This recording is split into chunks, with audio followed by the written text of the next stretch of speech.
let's look really quick. Let me read this from the staff of Moses. They talk about this parable that goes on in Matthew chapter 22, verses 1 through 14. And basically they say that, in this parable, there's this heavenly wedding banquet that Jesus told about. And he said the saints are always described as those who are invited, the guests, and not as the bride. And so we'll read through a little bit of this parable. And in response to the parable, they say, in this parable, the son of the king stands for Jesus, who came as the Son of God. Then who are the guests that are invited? We see that they are the saints when we refer to the word chosen. In another parable, and they refer to Mark 2:18 through 20, Jesus likened the saints to the guests at the wedding banquet. So they're just, again, they're making this point of like, look at all these parables that Jesus gave about this wedding, and the saints are referred to multiple times as those who are invited or the guests of the wedding. So they're saying the saints in these parables aren't the bride, they're the guests. And so who is the bride? And again, this is one of their, it can throw you off if you're hearing this for the first time. But it's not as compelling and as strong as they make it out to be. Well, Jordan, I said earlier, parables, like apocalyptic literature, are both highly metaphorical in language. And you're not supposed to push the language. I have actually a quote here by author Trafton in his commentary Revelation. He says, to ask questions about the relationship of the invited guests to the bride, e.g., since the bride represents the church, who else would be invited, is to press the language too literally and hence to miss the point. This is still a picture. The marriage of the Lamb has arrived, and it far surpasses everything else in importance. So it's the idea you can't do violence to the language, whether it's a metaphor, a parable. Right. They're just illustrations of the bigger point trying to be made. We talk about eisegesis and exegesis. Eisegesis, E-I-S on the front, that is the Greek for into, and that's how you read into a passage instead of exegetical, where you read the meaning out of a passage in hermeneutics, which is biblical interpretation. You get, this is not explicitly taught that there's a mother God in this passage, but they're trying to imply it. That's it. The same way here in their book, they try to say, well, those who are invited, and they're kind of taking it backwards here off this metaphor, and they're trying to say, well, brides are not invited to their own wedding, but guests are, therefore. But then again, they're trying to follow this metaphor in the subcategories of the very concept invitation and trying to build a doctrine on this again, which is another big fallacy. Yep. So this whole idea, this whole parable in Matthew 22, these parables where the saints are referred to as the guests, this is a big point for them, or they think it is. This is something that they'll really focus on, I think, especially with at least that's been my experience in conversations with them. But I think it's important really quick, if I don't want to read through the whole parable, but just to point out that if you read through this parable that they'll go to, Matthew 22, 1 through 14, if you read through it, what you'll notice that I think is extremely significant, that goes right along with everything you're saying, Steve, is that there's never even a mention in this parable of a bride. This parable doesn't even mention a bride. Absolutely. Can I butt in real quick? This is kind of funny. I think the reason is exactly what you're saying, Steve. That's not the purpose that Jesus's purpose here wasn't to convey the symbolism of the bride. This is just an example where the church is the symbolism of the guests, the guests to the wedding was the appropriate symbol to explain what he was trying to get across. Just as some places the lamb was the appropriate symbol to use for Jesus, other places the bride of Christ was the right symbol to use to get across his point. But here he didn't bring up the bride because it wasn't his point. Go ahead, Kelsey. So one funny thing I kind of want to bring up is actually they're very well aware that the word bride is not in this parable at all.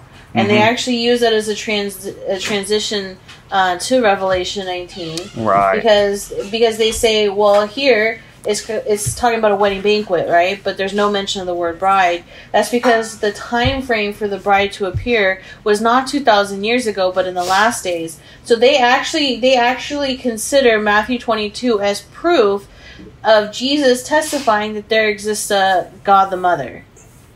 Even though simply because they're almost saying like, look, Jesus didn't mention the wife. He didn't mention the bride here. So who is it? Like, obviously. Well, so you're saying they almost used that silence as supposed evidence to support. Yeah, so they use this as an example of Jesus testifying, because people would tell us like, you know, Jesus never spoke of a God the Mother, and we would be like, actually, yeah, he did. He alluded to it in Matthew 22, but the reason why he didn't speak openly about it is because the time for her to appear was not 2,000 years ago, but in the last days. And then they show Revelation 19 where it says the bride has made herself ready, right? So the bride will be made ready in Revelation time, which is in the last days. And they also say that Revelation 19, this whole passage happened in 1984. You know, we look at this as a future event. So, like I said before earlier, there's different theological schools on this. Some Christians would say that the wedding guests are the Old Testament saints. I don't believe in that school of theology. I would say that, you know, the church is both. But in the same school of theology, they would try to put Revelation 19 in a certain sequence. I say that the whole idea of the marriage supper, you know, here, it's basically a hymn. If you look at the context of Revelation, you know, it's basically a hymn from the saints, where they're in the first couple of verses, they're talking about, you know, how great it is that Babylon has fallen in verses 1 and 2. And that's reiterated in 2 and 3. And then, 3 and 4, I believe. And then verses 4, the next few verses, they go into the idea of this whole idea of the marriage supper. And I say this, it's not on that timeline in Genesis the way I would see. I would say the actual marriage supper is occurring in Revelation 21, because that's the idea when she comes down as a bride in the first verses of Revelation 21. And that's kind of at the time on the timeline when it happens. And that's kind of after Christ comes again in Revelation 19:11. So the WMSCOG looks at this parable that is referring to a wedding. The saints are being referred to. They're symbolized as the guests. And then they'll take that, and this is such a big deal for them, and they'll say, well, who is the bride? And they'll kind of assume that we have this like biblical responsibility to discover the identity of the bride. And in my mind, I'm just thinking, why are you doing that? Like, Jesus didn't mention a bride in this parable, and so that wasn't his purpose. To me, it's like, I'm trying to think of an example that maybe you guys can help me with. Like, think of another parable where like either we or something else is referred to, like the mustard seed, maybe, where like faith is referred to as like this mustard seed. And it's almost like, okay, well, if there's a mustard seed, there must also be ground a ketchup seed. And so, anything like that. So it's like, okay, well, who is the ketchup seed, or do you kind of see where I'm going? It's like, why? Yeah, it all goes back to what I said before. It's the main point of the illustration. And, you know, you just got to stick with it. Sometimes, like you said earlier, they can talk about, you know, bridegrooms without mentioning the bride, because there's an overarching point of the metaphor. It's just merely an illustration. This was a vision given to John, and, you know, it's about the consummation, you know, the final union of the Redeemer and his people. That, you know, they had ideas in the Old Testament about this banquet, and the ideas in the Old Testament of Israel being the bride revealed as the church. And, you know, again, it all goes down to what's being illustrated in that passage. Yeah, let's not make the same mistake. Let's not make the same mistake they are. Yeah. If Jesus didn't mention a specific character in a parable, then there's no obligation for us to try to figure out who this character would be if they were mentioned. So it's almost like, I mean, this isn't the greatest. Shouldn't there also be a priest there, somebody to officiate the wedding? There you go. So No, that's exactly it. Like okay, well, who is the officiator? That's of the absolutely wedding? required for a wedding. You know, you could even go as stupid as saying like, well, at a wedding there's chairs, and so what do the chairs symbolize? What do where's the church that they're going to get married into? Yeah, and what does that symbolize? Okay, so it's just not good rationale for them to jump from this illustration, this parable, to assume that we have to find the identity of the bride, because that's not the point. That's an example of pushing a parable to apocalyptic literature, or apocalyptic literature to a place where it's not intended to go. Well, also that they say, one other point that they make is that they say this is a parable of the wedding banquet. Why did Jesus use a wedding banquet to illustrate this point, right? Because a wedding, you know, a very critical piece of a wedding is a bride. So I think that they would try to make that point, is that why is it a wedding banquet? But I think you could respond, Kelsey, with exactly what you just said. Like, yes, it's granted a bride is a very important aspect of a wedding banquet, but there's many other important aspects. You know, what about the mother of the bride? And so let me just servants. The servants, yes. Let's not go too far with this. Let me just read this, and I think these are just some of the thoughts I had about their use of this parable. These are just some of my thoughts that I wrote down. See if this makes sense, and we'll maybe try to wrap it up with this. So, once again, the World Mission Society Church of God takes this parable too literally. They assume that since the guests are pictured by the saints in this parable, then that must mean the bride in this chapter is a separate entity than the saints. But notice, this parable doesn't even mention a bride. For the WMSCOG to add a bride to this passage is to add to the words of Jesus and to assume a purpose for this parable that Jesus doesn't give. This parable serves a specific purpose, to speak about the gospel being like a wedding invitation that we either receive or refuse. The purpose of the parable isn't that we should find a symbolic meaning behind every possible character who would be involved with that wedding.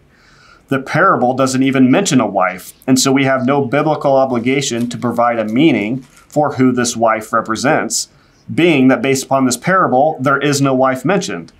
So if the WMSCOG's logic is correct here, and we are obligated to find a meaning of the bride in this parable, even though she's not mentioned, then to be consistent, we should also find a meaning to the wife of the father in this parable as well. So remember, the person's being married. The person's being married here are the son, the father is here, and it specifies that it's the son of the father, I think, who's the one hosting this giving this wedding banquet. He's the one preparing it. And so if we have to find an identity of the son's wife, then we should find the identity of the father's wife. Both the father and son here are representative of God. And so here's kind of how I conclude this. Think about this. In this parable, the son, or the bridegroom, has a father. Well, if he has a father, then by necessity, he must also have a mother. It's not only the bridegroom in this parable who would have a bride. This father has a wife too, doesn't he? So who is this wife of the father? If the WMSCOG is correct, and the bride in this parable is symbolic of Mother God, or I guess that should be the other way around. No, that is correct. Sorry. If the WMSCOG is correct, and the bride in this parable is symbolic of Mother God, then the wife of the father must be a third or a second female deity, a third deity, Grandma God. Now we've got Grandma God. If the WMSCOG is correct, and we have to find symbolic meaning for the wife of the bridegroom in this parable, then to be consistent, they should find a meaning for the wife of the father. And so, but that's what happens when you push it too far. This is reductio that's when you push it too far, right? Reductio ad absurdum. To me, it makes perfect sense that if this wife of the bride is a symbol of a mother God, then the father, right, who also has a bride, and the father in this parable, this is obviously would be symbolic of God the Father. He has a wife too, so there must be a Grandma God. that seems like the logical working out. Like if you just rationally follow the logic and you say, okay, the WMSCOG is correct in their reasoning, then that's where you should logically, rationally, I'd say even biblically end up. Where now you've got a grandpa God, you've got a mother God, you've got a grandma God, and you've got God the Son. So that's let's take it on both sides of the spectrum here. So that's kind of reductio ad absurdum. You're mocking the idea just to show how, look, yeah, where you can get to. But on a more basic level, a more obvious level, you know, we haven't brought up that Revelation 19:9 is actually a beatitude. And just like Jesus had beatitudes in the Sermon on the Mount, well, there's also 7 beatitudes in the book of Revelation. This is the 4th of the 7. You have in verse, 1 verse 3, blessed is he who hears the word of prophecy, and 14:13, 16:15, 19:9, 26, 20 verse 6, Revelation 22, 7 and 14. Those are the 7 beatitudes. And he's basically putting blessings upon people who do certain things. This verse, he's saying, blessed are those who are invited to the marriage supper of the Lamb. So on a very, very basic level, this is a beatitude, a blessing to those who are partaking of it. And that's the thing. It's basically a call to salvation. It's a perfect tense in Greek. You have aorist, which is a completed action. You have a perfect, which is an action it's already done, but it has a relevance to the present time. And right here, it's the idea of blessed are those who are invited to the marriage supper of the Lamb. And it has a continuous action. It's rooted in the past, but it's got a continuous action to what's in the present right now, where we're, it's a participle. Those are continuing to call up for that invitation for the people at this time. So you have to understand Revelation 19 verse 9 in the sense of beatitude. I think that's really important to understanding the basic meaning of the verse. Yep. One other thing that I just noticed too is that Matthew 22 obviously is talking about the groom, the bridegroom, and the guests, right? But then in Revelation 19 verse 9, it says, "The angel said to me, write this, blessed are those who are invited to the wedding supper of the Lamb." It doesn't say, blessed are those who are invited to the wedding supper of the Lamb and the bride. It's just to the emphasis Lamb. is on the Lamb. Interesting. Right. So it's talking about because you could even do that same logic here in Revelation 19:9. It doesn't mention anything about a bride here, right? You would think that if she's of equal footing, now that the veil has been lifted and she's been, right, the concept of the World Messiah Church of God is that, she was supposed to be kept to the last days. She's a bride, the wife of the Lamb. He, lifts up the veil to reveal her to the rest of the people in WMSCOG thinking. So, you should be on equal footing at this point now that she's fully revealed. But obviously, again, the emphasis is on the Lamb. It's not on a second, that's little interesting. Korean deity. I think that's very significant too. So, in conclusion, they conclude this chapter and they say, therefore, it is wrong to insist that the wife of the Lamb, the bride, at the wedding banquet, referred to in Revelation, refers to the church. In the parable of the heavenly wedding banquet, the saints are the guests, not the bride. So that's kind of their conclusion of these parables. And I would just say, well, the church, yes, the church, the saints are referred to as the guests here, but other places they're referred to as the bride.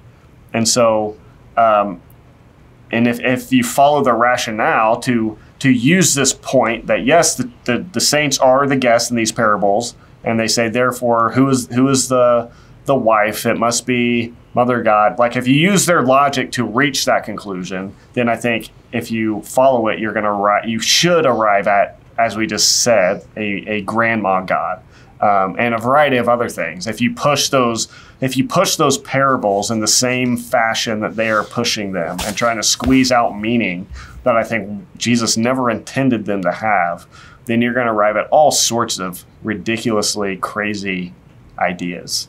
So okay, I think that's enough for this chapter. Let's try to summarize here at the end. I think we covered a lot. I think a lot of pretty, in my opinion, not to boast on us, but I think we covered some pretty good points here that to me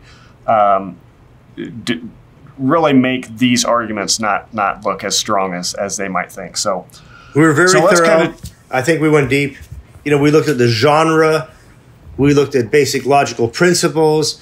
We looked at what the verses are saying. We said how this is not the only way you can understand this verse.